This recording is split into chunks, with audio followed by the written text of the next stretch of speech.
हरिओम. तुकाराम गाथा अभंग आहे.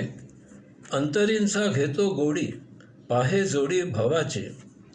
देव सोयरा देव सोयरा देव सोयरा दीनाचा. आपुलाच वैभवे शृंगारावे निर्मळ, तुका म्हणे जेवी सवे प्रेम द्यावे प्रीतीचे. संतश्रेष्ठ जगद्गुरू तुकाराम महाराज आपल्या या अभंगामध्ये कृष्णाई विठाई आपल्याकडून काय स्वीकार करते आणि या योगे आपल्याला याचे फळ काय मिळते ते सांगत आहेत. हे सांगायचे कारण असे आहे की बहुतांशी जनता, आजूबाजूचे लोक, कुटुंबीय, भगत, पुरोहित, देवस्के करणारे, मूठ मारणारे, करणी करणारे इत्यादींच्या नादाला लागून देवाकडे मागणे मागतात आणि त्यासाठी त्यांना जे आवडते ते देवाला देतात. याचा अर्थ त्यांची आवड निवड ते देवावर लादतात. इतकेच नव्हे तर अशामुळे अशा लोकांपासून देव दूर दूर जातो. यामुळे असे लोक कायमकरिता भौतिकात अडकतात आणि सुखदुःख सोसत जन्ममृत्यूच्या फेऱ्यात सतत सडत राहतात, मुक्त होत नाहीत. देवाकडे काय मागावे, देवाकडून काय अपेक्षा करावी, याबदली देवाला काय द्यावे, देवाला काय आवडते याचा त्यांना पोच नसतो.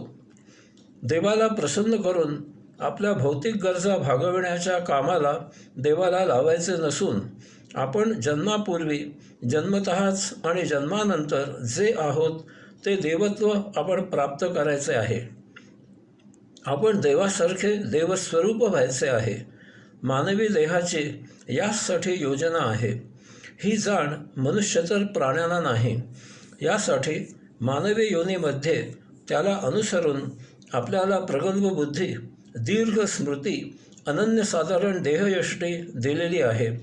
याचा उपयोग देवत्व प्राप्त करण्यासाठी आपल्याला करायचा आहे.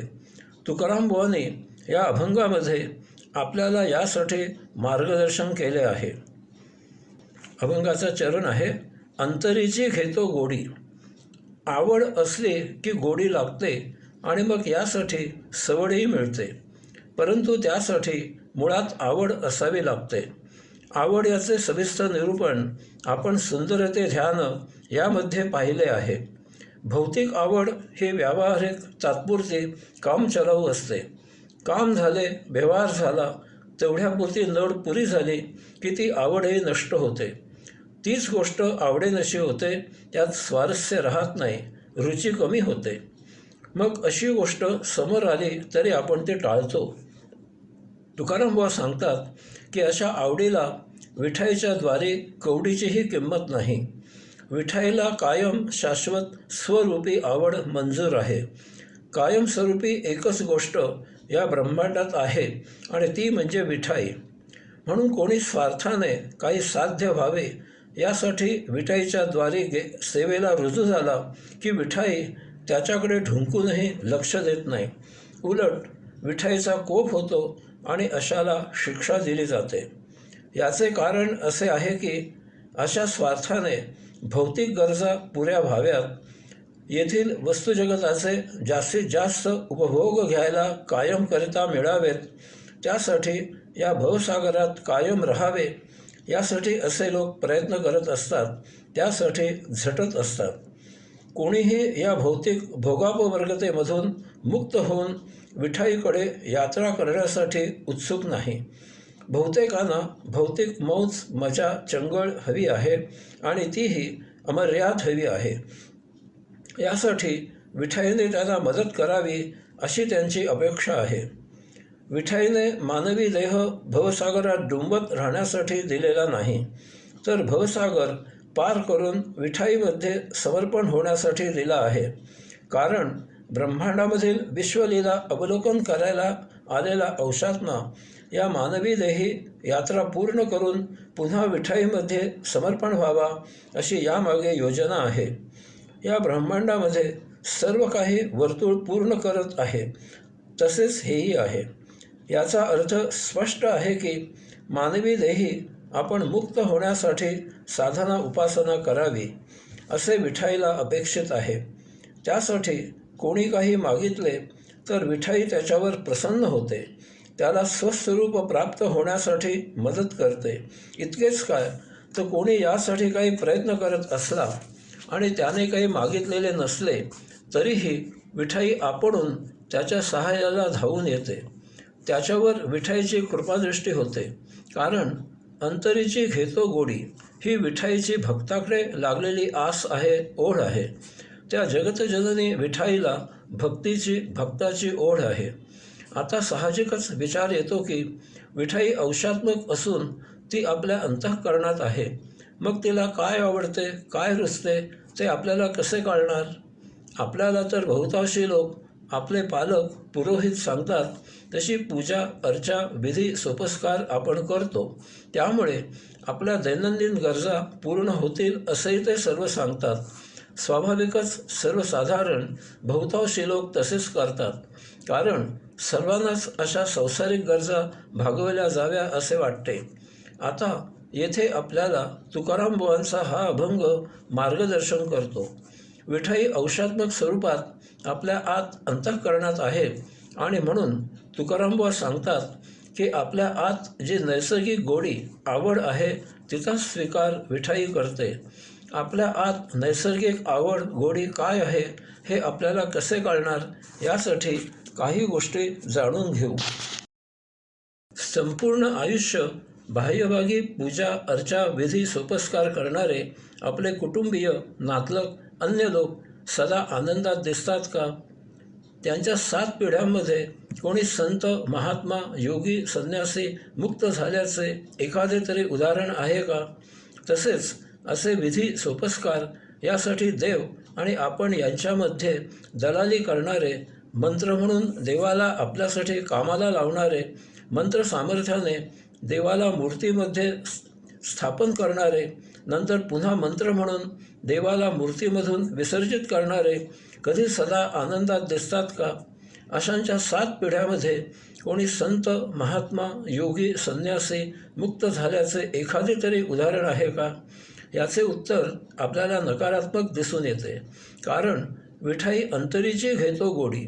विठाई सूक्ष्माती सूक्ष्म, अदृश्य, अरूप, निराकार, अवयवरहित, परम ऊर्जा, परमप्रकाश, परमचैतन्य आहे. विशेष म्हणजे विठाई मौन आहे. तिची भाषा मौन आहे. तिला जड गोष्टींची दखल घेता येत नाही. तिला मौनाशिवाय अन्य कोणतीही भाषा समजत नाही. याचा अर्थ सुस्पष्ट असा आहे की बाह्यभागी पूजा, अर्चा, विधी, सोपस्कार करणारे आपले कुटुंबीय, नातलग, अन्य लोक, तसेच असे विधी, सोपस्कार यासाठी देव आणि आपण यांच्यामध्ये दलाली करणारे, मंत्र म्हणून देवाला आपल्यासाठी कामाला लावणारे, मंत्र सामर्थ्याने देवाला मूर्तीमध्ये स्थापना करणारे, नंतर पुन्हा मंत्र म्हणून देवाला मूर्तीमधून विसर्जित करणारे सर्वजण महाअज्ञानाच्या पढत मूर्खांच्या नंदनवनात घोर अंधाऱ्या गुहेत वावर करत आहेत. हे असे हजारो वर्षे, पिढ्यानपिढ्या सुरू आहे. आपण या अशा संचित संपवण्यासाठी निरुपयोगी असलेल्या संचितात भर घालणाऱ्या, जन्ममरणाचे फेरे वाढविणाऱ्या, ढोंगी, सोंगी, भोगी, बेगडी सोपस्कारात बिलकुल सहभागी व्हायचे नाही. विठाईची भाषा मौन आहे. यामुळे जेव्हा आपण जप करतो, प्रार्थना करतो, भजन म्हणतो, अभंग म्हणतो, तेव्हा प्रथम हे सर्व वैखरी, त्यामधून मध्यमा, त्यामधून पश्चंती आणि शेवटी परावाणीमध्ये रूपांतरित होते आणि अशा प्रकारे ते विठाईला पोहोचते. येथे विठाईला भक्ताची चाहूल लागते. अंतरीची घेतो गोडी, बाह्यभागी पूजा, अर्चा, विधी, सोपस्कार करून काही उपयोग नाही. यानंतर दुसरी महत्त्वाची गोष्ट जाणून घ्यायची आहे. विठाई जशी आपल्या देहामध्ये अंतःकरणात विराजित आहे, तशी ती मौन आहे, तसेच ती अदृश्य, अरूप, निराकार आहे. याचा अर्थ आपली प्रार्थना केवळ आत पोहोचून उपयोग नाही.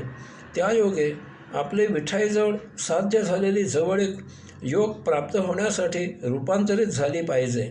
आपण विठाईमध्ये स्वस्वरूप झालो पाहिजे. यासाठी आपल्याला आपल्या अंतःकरणात विठाईजवळ जाऊन तिच्याप्रमाणे अदृश्य, अरूप, निराकार व्हायला पाहिजे. म्हणजे आपला विठाईशी योग जोडून येईल. आपण तिच्याप्रमाणे होऊ. आपल्याला स्वस्वरूप प्राप्त होईल. आपण विठाईप्रमाणे केव्हा होऊ? त्यासाठी आपल्याला आपल्याच अंतःकरणात जायला पाहिजे, कारण विठाई काही बाहेर येऊ शकत नाही. यासाठी योगदासाने योगसाधना सांगितली आहे. योगाधिराज पातंजलीने अष्टांग योग सांगितला आहे. अन्य जणांनी अनेक साधना उपासना सांगितल्या आहेत. आपल्याला आपल्या देहाला रुचेल, पटेल, जमेल ती साधना नित्य नियमित करावी. या योगे ध्यान साध्य करावे. त्यासाठी योगदासाने दादू दयाळवाणी यावरील प्रवचनामध्ये दर्शन या प्रकरणामध्ये ध्यान साध्य होण्यासाठी काय करावे याची सोपी पद्धत सांगितली आहे. तिचा अवलंब आपण करू शकता. अशा प्रकारे स्वस्वरूप प्राप्त झाले तरी तेवढ्याने पुरे होत नाही. यासाठी विठाई आणखी काय परीक्षा घेते ते तुकाराम बुवा या पहिल्या चरणाच्या उर्वरित अर्ध्या चरणात सांगत आहेत. पाहे जोडी भवाचे. एखादा इंजिनियर झाला, डॉक्टर झाला, CA झाला आणि घरी बसून राहिला. त्याने त्याचे ज्ञान वापरलेच नाही तर काय उपयोग? तसेच येथे आहे.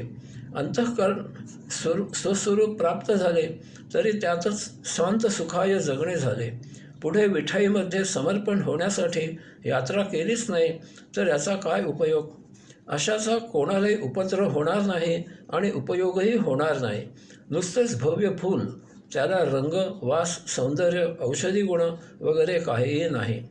त्यासाठी तुकाराम बुवा सांगतात की स्वस्वरूप प्राप्त झाल्यावर त्याला भावनांची जोड मिळायला हवी, तरच यापुढील यात्रेची ओढ लागते. त्याला कृष्णाई विठाईची ओढ आहे, तोच योगधामापर्यंत यात्रा करू शकतो. पूर्ण होईपर्यंत यात्रा करत राहीलही. या यात्रेमध्ये खडतर परीक्षा घेतली जाते. अशाच्या जवळ देह जीवित राहील इतपतच भौतिक असते. यापेक्षा जास्तीचे भौतिक अशाने योगिक कार्यासाठी किंवा दीन दुबळ्यांना या यात्रेवर मार्गस्थ करण्यासाठी सत्कारणी लावावयाचे आहे. तसे झाले नाही तर विठाई त्याचे अतिरिक्त धन संपविते. अशा या अवस्थेत असा स्वस्वरूप प्राप्त झालेला या यात्रेवर टिकतो की अर्ध्या यात्रेमधून माघारी फिरतो हे पाहिले जाते. ज्याला विठाईबद्दल भावना असतात तो कोणत्याही परिस्थितीत यात्रा सुरूच ठेवतो. म्हणून तुकाराम सांगतात, पाहे जोडी भावाचे. स्वस्वरूप प्राप्त झाल्यावर अशाचे चालचलन बदलते. तो भौतिकामधून दूर होतो. तो पूर्ण आध्यात्मिक होतो. अध्यात्मावर प्रवचने सुरू असतात किंवा होतात. सभोवती हळूहळू शिष्य साधक गोळा होतात. पैसा, प्रसिद्धी, प्रतिष्ठा मिळू लागते. असे हे आचरण आणि त्याप्रमाणे दिनचर्या बरी वाटू लागते. हळूहळू याची गोडी लागते. पुढील यात्रा बंद होते. दर्शन, साक्षात्कार, आत्मानुभूती यासाठी यात्रा केली जात नाही. परंतु सभोवतालचे शिष्य साधक त्याला दार्शनिक, साक्षात्कारी, आत्मानुभूती प्राप्त झालेला असेच समजतात. याला आता काय करावे असा प्रश्न निर्माण होतो. मग तो तसे नाटक करायला, वठवायला शिकतो. त्यासाठी बेमालूम अभिनय करतो. एकेकाळी पाहिलेले मुक्तीचे स्वप्न स्वप्नातच राहते. याचे महत्त्वाचे कारण म्हणजे अंतःकरणात विठाईबद्दल भावना नाहीत. असल्या तरी त्या तात्पुरत्याच असतात. सभोवती जरा भौतिक आकर्षण निर्माण झाले की विठाईबद्दलच्या भावना पार मावळतात.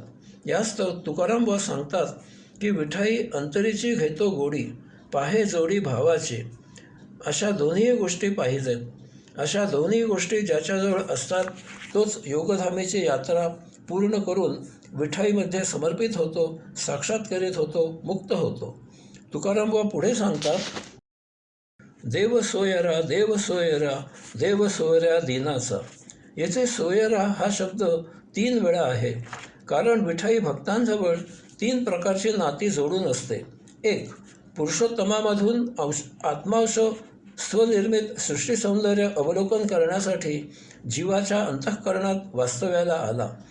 ही जीवात्म्याची कृष्णाई विठाई पहिली सोयरीक नाते आहे. पुरुषोत्तमाचे जीवात्म्याशी ऊर्जेच्या, श्वासाच्या, चैतन्याच्या माध्यमामधून सतत संधान राखले जाते. या योगे पुरुषोत्तमाचे ब्रह्मांडामध्ये वास्तव्य राहून त्याला येथील घडी बिघडली तर ती पुन्हा घालण्यासाठी अवतार धारण करून येणे सोपे होते. तसेच मानवी देही यात्रा पूर्ण करून पुरुषोत्तमात समर्पण व्हायला अंशात्मा हे माध्यम आयतेच उपयोगी होते. नाहीतर देहातीत अवस्था प्राप्त कशी करायची आणि त्या योगे पुरुषोत्तमाच्या द्वारे कसे पोचायचे हे कोडे झाले असते. 2. जीवाच्या अंतःकरणात वास्तव्य करायला अंशात्म्याने चैतन्याचा, ऊर्जेचा, प्रकाशाचा पुरवठा करून जीव निर्माण केला. या जीवाने देह धारण केला. ही पुरुषोत्तमाची जीवात्म्याशी दुसरी सोयरीक नाते आहे. या योगे पुरुषोत्तम ब्रह्मांडामधील स्वनिर्मित सृष्टी अवलोकन करू लागला. येथे सृष्टीचा व्यापार व्यवहार सुरू राहिला. सृष्टीमध्ये सृजन सुरू राहिले. भिन्न भिन्न 84 लक्ष इतक्या जीवांची उत्क्रांती झाली. यामुळे सृष्टी सौंदर्य समग्रपणे विविधांगाने अवलोकन करणे शक्य झाले. अध्यात्माचे आचरण करणारे, योगिक वर्तन करणारे, आत्माचरण पाळणारे यांना अंशात्म्याच्या माध्यमामधून पुरुषोत्तमाजवळ संधान साध्य होते हा दिलासा मिळाला. 3.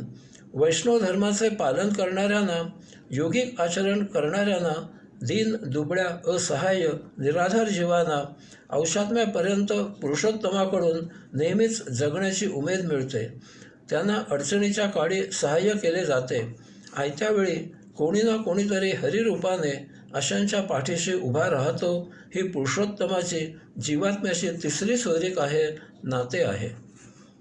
ब्रह्मांडामधील प्रत्येक वस्तू, प्रत्येक गोष्ट, उत्पत्ती, स्थिती, लय याला कारणीभूत असलेल्या कृष्णाई विठाईच्या आधाराने टिकून राहते.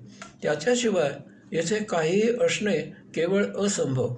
परंतु फरक होतो तो कृष्णाईचे, विठाईचे अस्तित्व मानणाऱ्यांमध्ये आणि न मानणाऱ्यांमध्ये.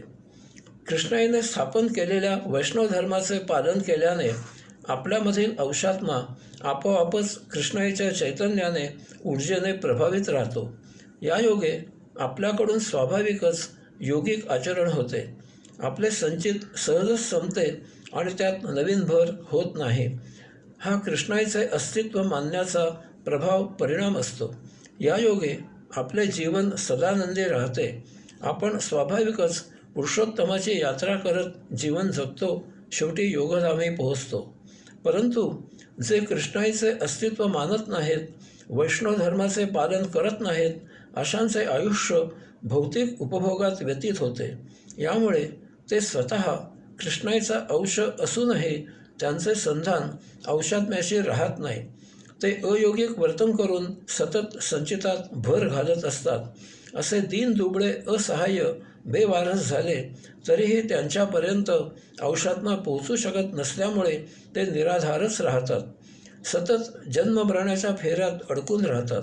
यावरून लक्षात घ्यावे की सोयरीक नाते जोडण्यामध्ये, आधार देण्यामध्ये, कृपादृष्टी ठेवण्यामध्ये विठाईकडून भेदभाव केला जात नाही. समजा सरकारने मदत केंद्र सुरू केले आणि बाळू तिकडे गेलाच नाही तर त्याला सरकारकडून मदत कशी मिळणार? तसेच हे आहे. कृष्णाईने प्रत्येक जीवाशी सोयरीक केलेली आहे. हे नाते जन्मतःच आहे. परंतु आपण ते मानत नसलो तर याचा दोष आपला आहे. विठाईला सर्व जीव समान आहेत. तुकारामबुवा पुढे फार महत्त्वाचे सांगत आहेत. चरण आहे, आपुल्याच वैभवे शृंगारावे निर्मळ. शृंगार म्हणजे सजावट, आरास, एकरूपता. निर्मळ म्हणजे मलरहित, परिपूर्ण, शुद्ध कृष्णाई विठाई. तुकारामबुवा सांगतात की आपण विठाईला आपल्याच वैभवाने शृंगारावे, सजवावे, नटवावे, तिच्याशी एकरूप व्हावे. तोच शृंगार, तीच सजावट, हीच आरास तिला पावन होते. साधारणपणे विठाईची आरास निरनिराळी पाने, फुले, फळे, दिवे, शोभेच्या वेलबुट्ट्या, रांगोळी, अनेक शोभेच्या वस्तू, अनेक देखावे इत्यादी प्रकारे केली जाते. विठाईला अनेकविध पदार्थांचा नैवेद्य दाखविला जातो. नंतर त्याचे प्रसाद म्हणून वाटप केले जाते. देवापुढे पूजन, भजन, नर्तन, कीर्तन, प्रवचन, गायन इत्यादी केले जाते. विठाईच्या स्तुतीवर कवने रचून त्याचे गायन केले जाते. विठाईपुढे आपली मागणी असेल त्याप्रमाणे व्यापारी हिशेब करून दान दिले जाते. फलश्रुती म्हणून आपले मागणे देवाला सांगितले जाते. घडलेल्या अपराधांबद्दल देवापुढे नाक घासले जाते.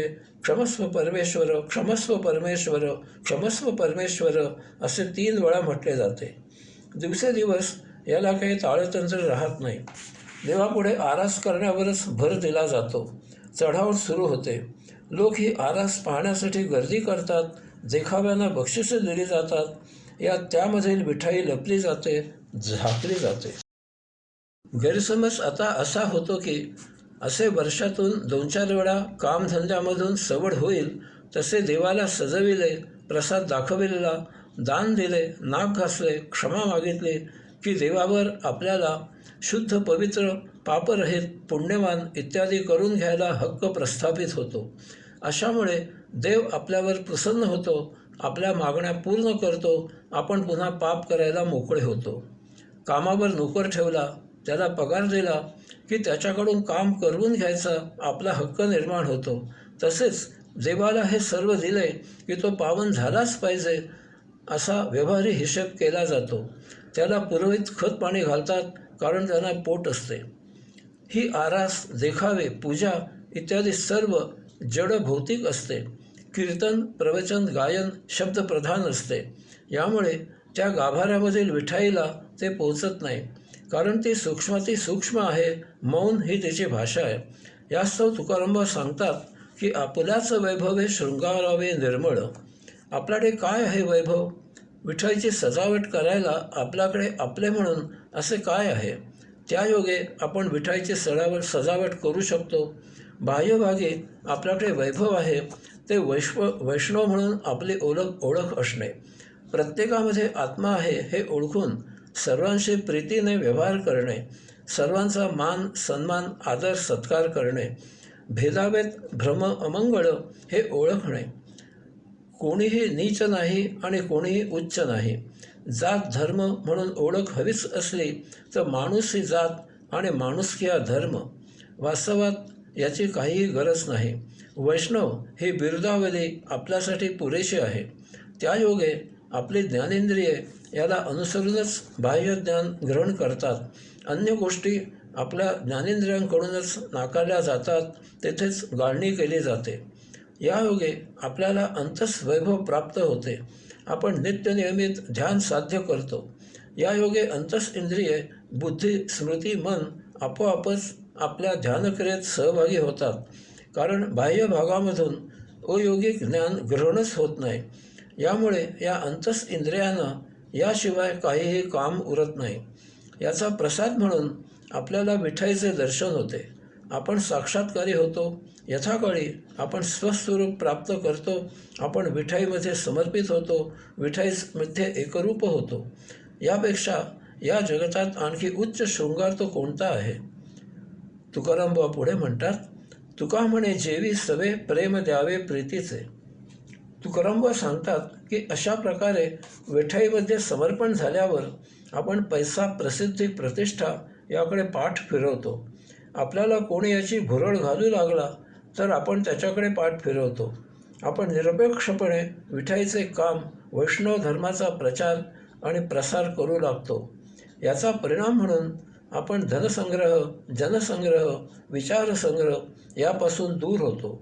आपल्या कुटुंबियांच्या चरितार्थासाठी पुरेसे इतकेच धन आपल्याकडे असते. काही आर्थिक अडचण आली तर आपल्याला योगक्षेमम वहाम्यम याची प्रचिती येते आणि आपली अडचण दूर होते. कोणत्याही योगिक कार्यासाठी आपल्याला आर्थिक चणचण भासत नाही. आपल्यापासून आप्त, इष्ट, नातेवाईक, मित्र इत्यादी गोतावळा आपोआप दूर होतो. कारण आपण कोणी भेटले की अध्यात्माशिवाय अन्य विषयावर बोलूच शकत नाही. अध्यात्माचा जो बाजार मांडला गेला आहे त्यापासून सर्वांना सावध करू लागतो. भोंदू, सोंगी, ढोंगी याचे बिंग उघड करू लागतो. अंधश्रद्धेपासून परावृत्त होण्यासाठी बोलू लागतो. यामुळे आपल्यापासून लोक दूर होतात. साधक तेवढेच उरतात. यायोगे आपल्याला प्रभुसेवा करायला पुरेसा वेळ मिळतो. आपले अन्य विषयी स्वारस्य नष्ट होते. आपण अध्यात्माशिवाय अन्य काहीही करत नाही, करूही शकत नाही. यामुळे आपल्याकडे आध्यात्मिक विचार तेवढेच उरतात. या योगे आपण आपले आध्यात्मिक कार्य उत्तम प्रकारे करू शकतो. पैसा, प्रसिद्धी, प्रतिष्ठा, धनसंग्रह, जनसंग्रह, विचारसंग्रह यापासून पूर्ण फारकत झाल्यामुळे आपल्याला अन्य काहीही आलंबन उरत नाही. आपण पोरके होतो, अनाथ होतो, दीन होतो, दुबळे होतो. माहेरून नामशेष होऊन नवीन नावाने नव्या घरी मुलीचा संसार सुरू होतो. तसेच आता आपण विठाईचा संसार करू लागतो. आपला अन्नवस्त्र निवारदाता विठाई असते.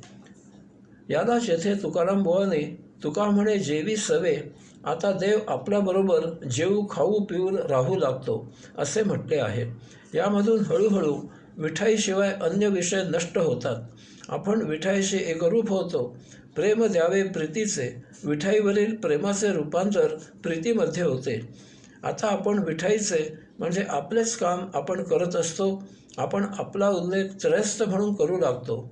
आपला वैश्विक संसार बहरू लागतो. तुका झाला पांडुरंग ते हेच आहे. हरिओम.